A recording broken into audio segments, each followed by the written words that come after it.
Hello दोस्तों, NCERT गणित कक्षा 12वीं में आप सभी का स्वागत है। तो आज से हम लोग एनसीईआरटी गणित प्रारंभ कर रहे हैं। तो अध्याय 1 से स्टार्ट करेंगे। तो यहाँ पर आपको बेसिक कॉन्सेप्ट के साथ सभी क्वेश्चन का सॉल्व मिलेगा। आप वीडियो देखते ही क्वेश्चन सॉल्व कर पाओगे। तो यहाँ पर मैं आपको सिखाने का प्रयास करूँगा। तो चलिए स्टार्ट करते हैं। तो आपके अध्याय 1 का नाम है संबंध एवं फलन। आप बुक निकाल कर बैठिए, एक भी क्वेश्चन मिस नहीं करेंगे, सभी क्वेश्चन एक साइड से सॉल्व करेंगे। ठीक है, बेसिक कॉन्सेप्ट के साथ आप वीडियो देखते ही क्वेश्चन को सॉल्व कर पाओगे। वीडियो के बाद आपको सॉल्व करके देखना है। तो देखिए, अध्याय को मतलब प्रारंभ करने से पहले मैं आपको कुछ बेसिक कॉन्सेप्ट बताऊंगा जो कि आपको अच्छे ध्यान से देखना है।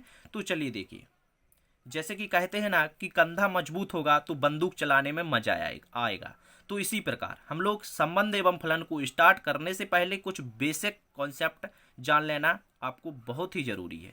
ठीक है, यदि आपने 11th क्लास में मैथ में कुछ भी नहीं पढ़ा होगा तो आप कक्षा 12वीं की गणित आसानी से सीख पाओगे। ठीक है, तो देखिए स्टार्ट करते हैं संबंध एवं फलन। तो सबसे पहले कुछ सिंबल देख लेते हैं। सबसे ज़्यादा कुछ बच्चों को यहाँ पर प्रॉब्लम होती है जो सिंबल होते हैं मैथमेटिक्स में। तो इसमें मतलब कुछ लोगों को समझ में नहीं आता है कि सिंबल एक किसका सिंबल है। जैसे कि क्वेश्चन सॉल्व करेंगे तो आप लोगों को कहोगे कि एक ऐसा सिंबल है, इसको कैसा करना है। तो चलिए सबसे पहले सिंबल को देख लेते हैं जो कि हम लोग मैथ में यूज करते हैं और संबंध फलन में खासकर सबसे ज़्यादा इनका यूज होता है। तो आपको अच्छे से ध्यान से देखना है। तो सबसे पहले देखिए, आपने देखा होगा कक्षा 11वीं में पढ़ा होगा या 10वीं में, एक कहलाता है सेट। क्या कहलाता है? सेट, यानी कि समुच्चय कहलाता है। इस प्रकार हम लोग बनाते हैं ना, तो इसको हम कहते हैं समुच्चय यानी कि सेट कहते हैं। और आपको ई प्रकार का दिखेगा, मतलब कि ई टाइप का एक सिंबल इस प्रकार दिखेगा जिसको हम क्या कहेंगे? बिलोंग्स टू कहेंगे, यानी कि इसको हम लोग अवयव भी कहते हैं, एलिमेंट। ठीक है, तो इसका मतलब क्या होता है? बिलोंग्स टू यानी कि संबंधित होना, किसी भी समुच्चय से संबंधित होना, किसी भी फंक्शन से संबंधित होना। ठीक है, किसी भी रिलेशन से संबंधित होना। तो इस प्रकार का यदि आपको कहीं दिखेगा तो हम लोग क्या बोलेंगे? Belongs to. बिलोंग्स टू शब्द का यूज करेंगे। ठीक है, तो आपको इंग्लिश में ही ध्यान रखना है, बिलोंग्स टू। और यदि हम यहाँ पर इसको काट देते हैं तो इसको क्या कहेंगे? डज नॉट बिलोंग्स टू, यानी कि बिलोंग्स नहीं करता है, संबंधित नहीं है। इसके बाद देखिए, यहाँ पर आपको यू प्रकार का इस प्रकार दिख रहा है ना कि यू को पलट कर रख दिया है। तो इसको क्या कहते हैं? हम लोग उप समुच्चय कहते हैं, यानी कि सबसेट कहते हैं, सबसेट ऑफ। एक निशान इस प्रकार हम लोग रंगीच खींच देते हैं। तो यहाँ पर इस सभी को क्या कहते हैं? उप समुच्चय कहते हैं, सबसेट ऑफ। और यदि हम इसको काट देते हैं तो इसे क्या कहते हैं? उप समुच्चय नहीं है, यानी कि नॉट सबसेट ऑफ। ठीक है, ध्यान रखना है आपको। इसके बाद देखिए, यहाँ पर देखिए आपको यू प्रकार का दिख रहा है जिसमें आपको यहाँ पर एक लाइन बस नहीं दिख रही है। तो इसको क्या कहेंगे? प्रॉपर सबसेट कहेंगे, इसको उचित उप समुच्चय, यानी कि प्रॉपर सबसेट। आपको प्रॉपर सबसेट ध्यान रखना है। इसके बाद देखिए, यू को यहाँ पर काट दिया गया है तो इसे क्या कहेंगे? Not a proper subset. ठीक है, इसके बाद देखिए, यहाँ पर देखिए यू को उल्टा कर दिया गया है। इसको देखिए, सिर्फ इसको उल्टा कर दिया गया है। तो यहाँ पर इसको बोलेंगे हम लोग सुपर सेट। क्या बोलेंगे? Super set. और यदि हम लोग यू को उल्टा कर देते हैं, यहाँ पर देखिए प्रॉपर सबसेट को हम लोग उल्टा कर देंगे तो यहाँ पर प्रॉपर क्या हो जाएगा? सुपर सेट हो जाएगा, प्रॉपर सुपर सेट हो जाएगा। ठीक है, इसके बाद देखिए यहाँ पर जीरो को काट दिया गया है जिसे हम क्या बोलते हैं? 5 बोलते हैं, 5 बोलते हैं। या फिर हम इसको इस प्रकार सेट का निशान बना देंगे, यानी कि रिक्त समुच्चय, इसमें कोई भी अवयव ना हो। तो यहाँ पर हमने देखा था कि इसे क्या कहते हैं? देखिए यहाँ पर सेट कहते हैं। क्या कहते हैं? सेट, यानी कि समुच्चय कहते हैं। तो यहाँ पर यदि कोई भी एलिमेंट नहीं रहेगा तो उसे हम बोलेंगे रिक्त समुच्चय, यानी कि एम्प्टी सेट बोलेंगे। तो उसको हम लोग फाई से भी डिनोट करते हैं, यानी कि फाई से दर्शाते हैं। ठीक है, तो ध्यान रखना है आपको कि हम लोग क्या करते हैं? रिक्त समुच्चय को फाई से दर्शाते हैं। तो आपको कहीं फाई मिलेगा देखने को, कहीं इस प्रकार मिलेगा जिसमें कोई भी अवयव नहीं होंगे, तो उसे हम बोलेंगे रिक्त समुच्चय। अब देखिए आगे, यदि हमने यू को सीधा कर दिया, यू को सीधा कर दिया, या फिर हम इसको म्यू भी बोलते हैं, तो ये कहलाता है आपका सार्वत्रिक समुच्चय। सार्वत्रिक समुच्चय यानी कि यूनिवर्सल सेट। क्या कहलाता है? Universal set. तो ये भी ध्यान रखना है कि इस प्रकार का आपको कहीं भी दिखेगा तो हम लोग बोलेंगे कि ये सार्वत्रिक समुच्चय है, यानी कि यूनिवर्सल सेट है। इसके बाद देखिए, यहाँ पर आपको इस प्रकार यदि दो बिंदु मिलती हैं या फिर आपको इस प्रकार एक डंडा मिलता है, यानी कि लाइन मिलती है, तो इसको हम क्या बोलेंगे? सच दैट बोलेंगे। क्या बोलेंगे? Such that. इसके बाद देखिए, यदि हमने ए को पलट दिया, ए को यहाँ पर पलट दिया है, तो इसे हम बोलेंगे फॉर ऑल, यानी प्रत्येक के लिए। आपको भी सब कुछ समझ में आ जाएगा। हम लोग जैसे ही क्वेश्चन सॉल्व करेंगे ना तो आप लोगों को सब कुछ समझ में आता जाएगा। सिर्फ आप सिंबल को ध्यान से देखिए कि किस सिंबल को क्या बोलते हैं। तो यहाँ पर इसको क्या बोलते हैं, आपको ए का उल्टा टाइप दिखेगा, यानी कि ए को यदि उल्टा कर दिया जाए तो इसे हम बोलते हैं फॉर ऑल, यानी कि प्रत्येक के लिए। तो आपको इंग्लिश हिंदी दोनों में याद रखना है, ठीक है। तो हम लोग जैसे इंग्लिश बोले तो आप समझ जाओगे या फिर हिंदी बोले तो आप समझ जाओगे, ठीक है। इसके बाद देखिए, यदि हमने वी को उल्टा कर दिया, वी को उल्टा कर दिया तो इसे हम कंजक्शन बोलते हैं, जहाँ पर दो रिलेशन या फंक्शन जुड़ते हैं, ठीक है। तो इसे क्या बोलते हैं, कंजक्शन बोलते हैं, ठीक है। तो ये हमारे कुछ बेसिक सिंबल थे जो कि आपको ध्यान रखना है, ठीक है। इसके बाद देखते हैं संबंध। संबंध क्या होता है, रिलेशन, रिलेशन एंड फंक्शन। तो देखिए, तो सबसे पहले देख लेते हैं कि संबंध की परिभाषा क्या है। जब दो वस्तुएं किसी नियम से जुड़ी हों तो उस नियम को संबंध कहते हैं। संबंध यानी कि रिलेशन, इंग्लिश में हम क्या बोलते हैं, इसे रिलेशन बोलते हैं। तो संबंध किसे कहते हैं, जब दो वस्तुएं, अब यहाँ पर दो वस्तुएं हो सकता है, देखिए दो व्यक्ति हो सकता है, दो सेट हो सकते हैं, दो रिलेशन, कुछ भी हो सकता है यहाँ पर। तो ठीक है, दो वस्तुएं, दो चीजें, कुछ भी हो सकता है यहाँ पर। तो जब दो वस्तुएं किसी नियम से जुड़ी हो तो उसे क्या कहते हैं, उस नियम को संबंध कहते हैं। इसे आर से प्रदर्शित करते हैं। यदि ए का कोई संबंध बी से है तो हम लोग कैसे लिखेंगे, ए रिलेशन बी, ठीक है। यहाँ पर हम संबंध को रिलेशन कहते हैं और इसे हम आर से डिनोट करते हैं, तो हम लोग आर का यूज करेंगे। तो आर जहाँ पर लिखा मिलेगा आपको तो आप क्या समझोगे कि ये रिलेशन है। तो ए और बी का यहाँ पर रिलेशन हो गया, ठीक है। जैसे कि यहाँ पर देखिए, रामू श्यामू का भाई है, तो यहाँ पर रिलेशन क्या होगा, संबंध क्या होगा, भाई होगा, भाई का संबंध है दोनों में। रामू श्यामू का भाई है तो संबंध क्या होगा, इसमें भाई का होगा ना, रिलेशन होगा भाई का, ठीक है। जैसे कि ए बी रेखा पी क्यू के समांतर है, तो यहाँ पर इनका क्या संबंध हुआ, ए बी और पी क्यू का। तो ए बी रेखा है जो पी क्यू के समांतर है, तो इनका संबंध होगा कि ये समांतर है, ठीक है। तो देखिए यहाँ पर अच्छे तरीके से समझते हैं कि संबंध यानी कि रिलेशन क्या होता है। तो देखिए यहाँ पर, जैसे कि यहाँ पर ए है हम, ठीक है, एक कौन है, हम है। यहाँ पर मान के चलते हैं कि ये है हम, ठीक है। और यहाँ पर ये हमारे क्या है, पापा जी है, ये हमारे क्या है, पापा जी है, ठीक है।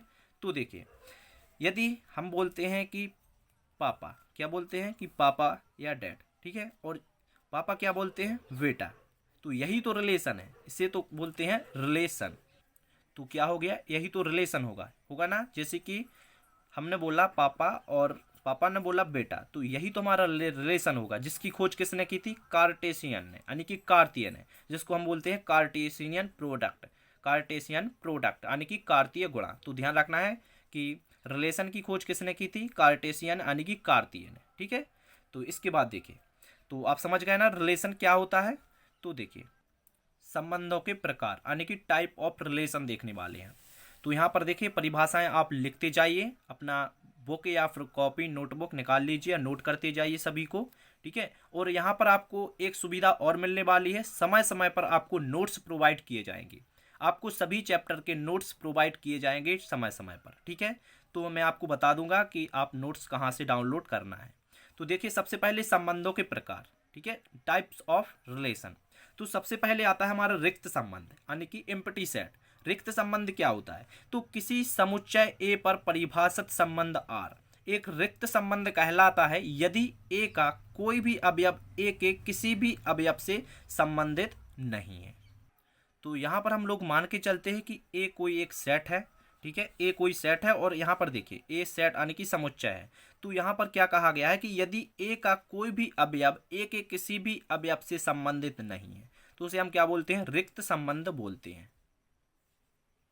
अर्थात जिसमें कोई भी क्रमित युग्म ना हो, ठीक है। क्रमिक युग्म समझते हो ना आप, आपने पढ़ा होगा कक्षा 11वीं में, क्रमिक युग्म ए क्रॉस ए कोई रिलेशन दिया गया है, कोई सेट दिया गया है, तो उसका हम लोग ए क्रॉस ए निकालेंगे तो सभी संबंध निकल आते हैं। तो ए क्रॉस के, तो यहाँ पर बोला गया था कि यदि ए जो कोई सेट है यानी कि यदि ए का कोई भी अवयव, ए का यहाँ पर कोई भी अवयव ए के किसी भी अवयव से कोई संबंध नहीं रखता है तो उसे हम क्या बोलते हैं, रिक्त संबंध बोलते हैं। तो यहाँ पर एक एग्जाम्पल के द्वारा हम लोग इसको समझते हैं। तो एक उदाहरण लेते हैं यहाँ पर। तो देखिए, यहाँ पर एक उदाहरण लिया जिसमें हम लोग एक सेट मानेंगे ए। तो यहाँ पर ए बराबर लिखेंगे 1 2 3 4। तो ये हमारा ए सेट रहेगा। और एक संबंध स्थापित करेंगे आर बराबर, तो यहाँ पर ए और बी कोई दो एलिमेंट होंगे, ठीक है। और यहाँ पर देखिए इसको क्या बोलते हैं, सच दैट बोलते हैं। तो यहाँ पर कोई संबंध स्थापित कर लेते हैं, ए माइनस बी बराबर, जैसे कि हमने 10 ले लिया, ठीक है, यानी कि 10 ले लिए। तो यहाँ पर देखिए आप ध्यान से देखिए, इसमें अब क्या करना है, संबंध निकालना है। ए माइनस बी, यहाँ पर एक कंडीशन दी गई है कि ए माइनस बी बराबर क्या होना चाहिए, 10 होना चाहिए। तो ए और बी का अंतर कितना होना चाहिए, 10 होना चाहिए। तो यहाँ पर देखिए यदि हम लोग 1 माइनस 2 करेंगे, क्या करेंगे, 1 माइनस 2 करेंगे तो भी 10 नहीं आएगा, 2 माइनस 3 करेंगे तो भी 10 नहीं आएगा, और 3 माइनस 4 करेंगे तो भी 10 नहीं आएगा। यदि हम 4 माइनस 1 भी करेंगे तो भी 10 नहीं आने वाला। तो यहाँ पर क्या है कि ए और बी कोई दो एलिमेंट हैं, यदि हम उनका अंतर निकालें तो 10 आना चाहिए। लेकिन यहाँ पर देखिए कोई दो एलिमेंट आप ले लीजिए, तो यहाँ पर किसी का भी अंतर 10 नहीं आएगा। तो फिर क्या होगा, यहाँ पर रिलेशन क्या आ जाएगा, फिर आर बराबर क्या होगा, 5 होगा, यानी कि क्या होगा, रिक्त संबंध, जिसे हम फाई से प्रदर्शित करते हैं। या फिर आप इस प्रकार लिख सकते हो कि यहाँ पर कोई भी एलिमेंट नहीं होंगे, तो यही तो हमारा रिक्त संबंध कहलाता है, ठीक है।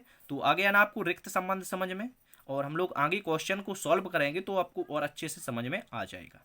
इसके बाद देखते हैं सेकेंड टाइप। तो यहाँ पर हमारा क्या होगा, सार्वत्रिक संबंध होगा, सार्वत्रिक संबंध यानी कि यूनिवर्सल रिलेशन।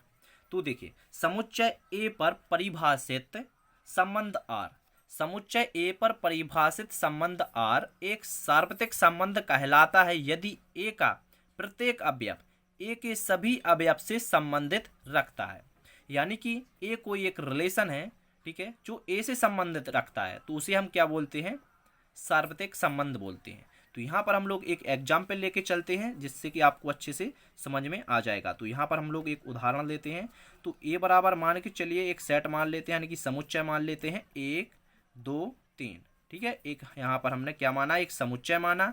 और यहाँ पर आर बराबर एक संबंध स्थापित करेंगे जिसमें हम लोग ए और बी दो एलिमेंट रखेंगे, ठीक है। और एक कंडीशन भी यहाँ पर रख देते हैं कि बी माइनस ए क्या होगा, एक पूर्णांक है, बी माइनस ए क्या है, पूर्णांक है। इस प्रकार एक संबंध रखते हैं। अब हम लोग इनकी रिलेशन निकालते हैं।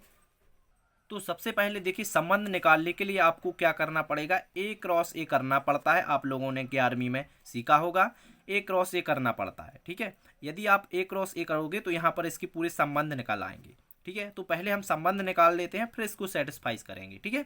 तो यहाँ पर देखिए इसके संबंध निकालेंगे तो क्या आएगा, तो यहाँ पर आएंगे आपके, देखिए 1 का 1 से होगा तो एक बार 1 आएगा, ठीक है, क्योंकि हमको क्या निकालना है, ए क्रॉस ए निकालना है, यानी कि 1 2 3 का एक जो सेट दिया गया है इसका हमको मल्टीप्लाई करना है, यानी कि गुणा करना है 1 2 3 सेट से, ठीक है, सेम इसी सेट से।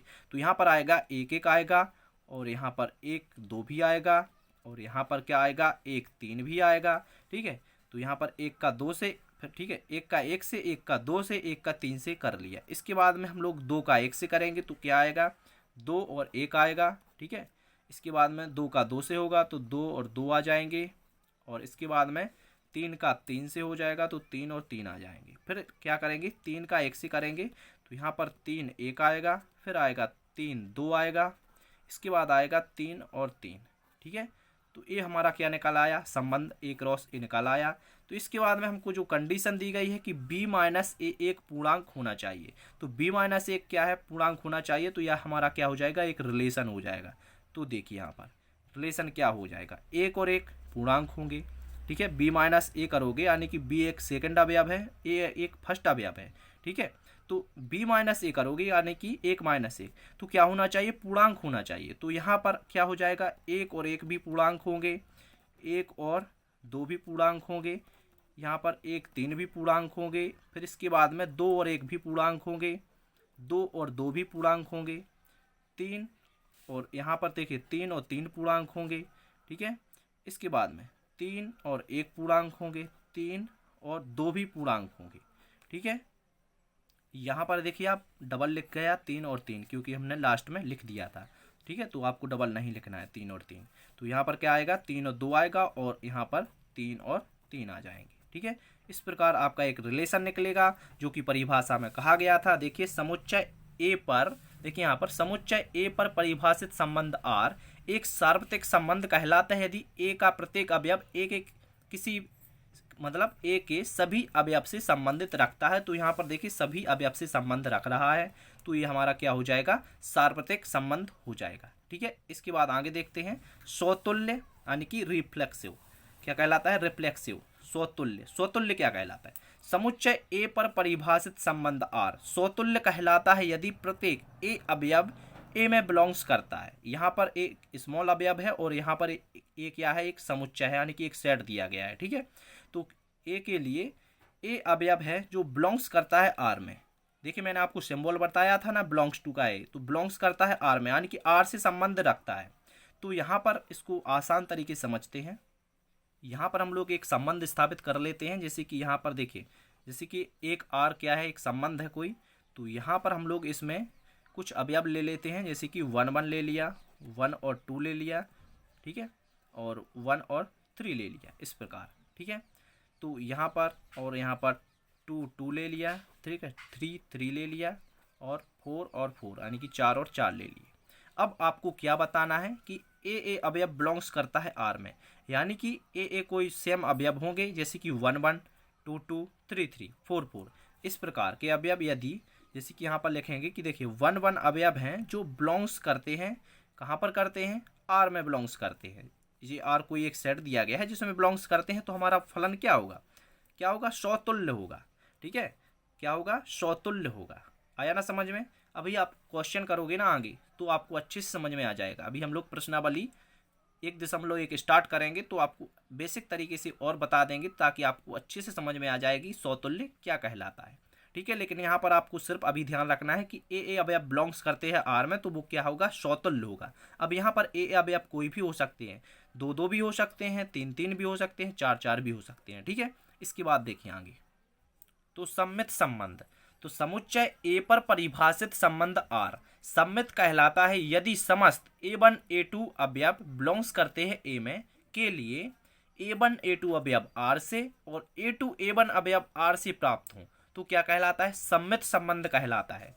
जैसे कि यहाँ पर देखिए, यहाँ पर हम आर एक कोई रिलेशन लेकर चलते हैं, ठीक है, संबंध लेकर चलते हैं, तो यहाँ पर कोई देखिए अवयव दिए गए हैं, जैसे कि 1 1 दिए गए हैं, 1 2 दिए गए हैं, ठीक है, और यहाँ पर क्या दिए गए हैं, 1 3 दिए गए हैं, और 2 1 दिए गए हैं, 2 3 दिए गए हैं, और इसके बाद में 2 2 दिए गए हैं, 3 1 दिए गए हैं, 3 2 दिए गए हैं, और 3 3 दिए गए हैं। ठीक है, तो इस प्रकार क्या दिए गए हैं, कुछ अवयव दिए गए हैं, एलिमेंट यानी कि। तो यहाँ पर देखिए क्या सेटिस्फाई करना है आपको, A1 A2 अवयव बिलोंग्स करने चाहिए आर में, और साथ ही साथ इसकी अपोजिट यानी कि A2 और A1 अवयव भी आर से भी प्राप्त हों, तो आपका सम्मित संबंध होगा। ठीक है, तो यहाँ पर देखिए आप क्या करना है, 2 3 यहाँ पर आप 2 3 को ले लीजिए, ठीक है, और 3 2 को ले लीजिए। देखिए यहाँ पर 2 3 को ले लीजिए और 3 2 को ले लीजिए, तो देखिए यहाँ पर 2 और 3 अवयव हैं जो बिलोंग्स करते हैं इस आर में। इसके बाद में जो 3 2 अवयव हैं वो भी बिलोंग्स करते हैं आर में, तो क्या हो जाएगा, सम्मित संबंध हो जाएगा। क्यों हो जाएगा, देखिए यहाँ पर आपको ए बी चाहिए, यानी कि A1 A2 चाहिए और A2 A1 चाहिए। तो यहाँ पर देखिए A1 A2 A2 A1 दिख रहा है ना आपको, तो ये बिलोंग्स करने चाहिए आर में, जो आपका रिलेशन यानी कि संबंध दिया जाएगा।